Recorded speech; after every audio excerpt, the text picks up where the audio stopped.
The Milky Way, a vast field of stars where humanity made their home after the collapse of Earth's atmosphere in 2203.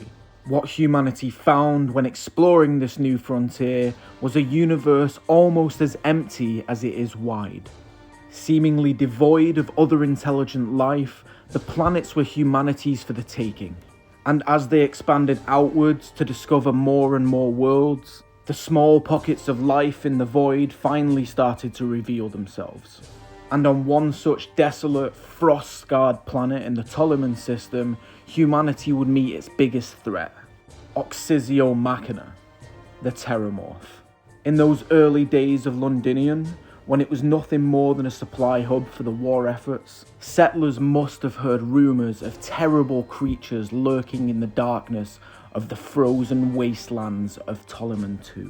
Creatures that would lure the unwilling towards them with whispers of friendship or cries for help like sirens in the tundra. Nightmarish monsters with razor-sharp appendages and terrifying abilities far beyond our comprehension and an insatiable bloodlust to match. These creatures, at least in the beginning, were scarce but horrific encounters for the brave founders of Londinion.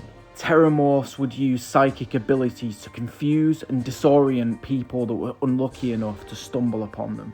However, sightings were rare, and the creatures that would one day devastate entire colonies were not seen as the city-destroying threat they would one day become. Scientists in the United Colonies would eventually decide that the Terrormorph's destructive power made them perfect test subjects for xeno-warfare. They were to be deployed with marine units and used against the enemies of the UC. It was soon discovered that Terrormorphs were too formidable to tame. Outposts were destroyed and research abandoned.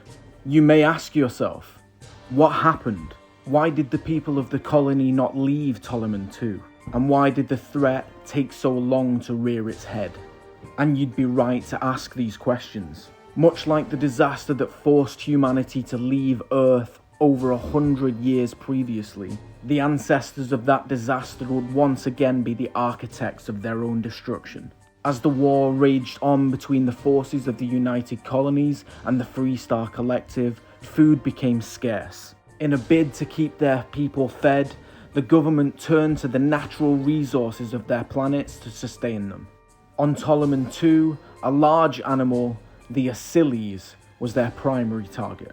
Their vast numbers and large frames serving as the perfect answer to their plight. And Londinion would act as the main processing centre for this food source. This settlement, with its new spaceport, would prove to be the perfect breeding ground for an unknown pest. Heat leeches. Small, worm-like creatures that would attach themselves to heat sources, like batteries or the engines of starships. These pests would cause structural damage and even blackouts. Pressing on and dealing with the heat leeches as best they could, they continued to supply food throughout the colonies.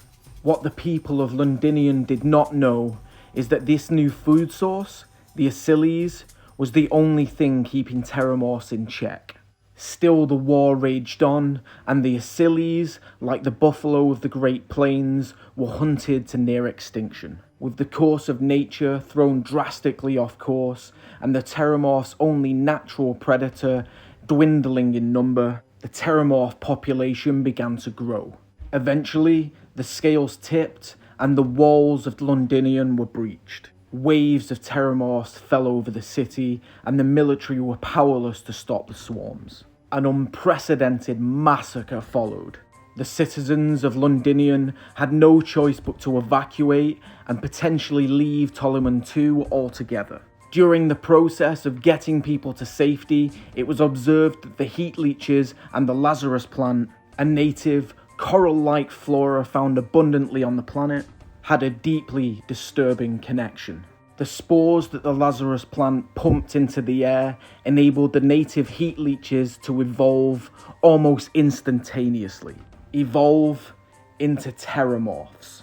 Upon witnessing this, and knowing that the Lazarus plant could not be found beyond Toliman II, Admiral Francois Sanon bombed the spaceport in a bid to stop the threat spreading through the systems, in turn preventing the evacuation of countless citizens. The UC government erected forward bases around Londinion, as well as a blockade around the planet to keep the threat contained. But the heat leeches had already spread, hanging onto the engines and hulls of every vessel that had visited Londinion, and aboard every cargo vessel that had supplied food to the colonies during the war. And periodically through the years, these heat leeches would reach full maturity without the Lazarus plant, and would become full-grown terrormorphs, able to destroy whatever settlement they found themselves in.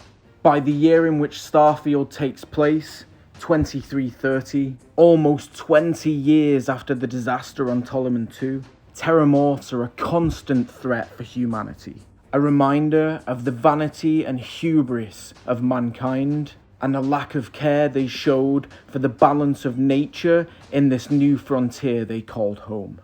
Thank you very much for watching, my friends. I've been Echo for All Out Gamer. Like and subscribe. I'll see you in the next video, and good luck in Starfield.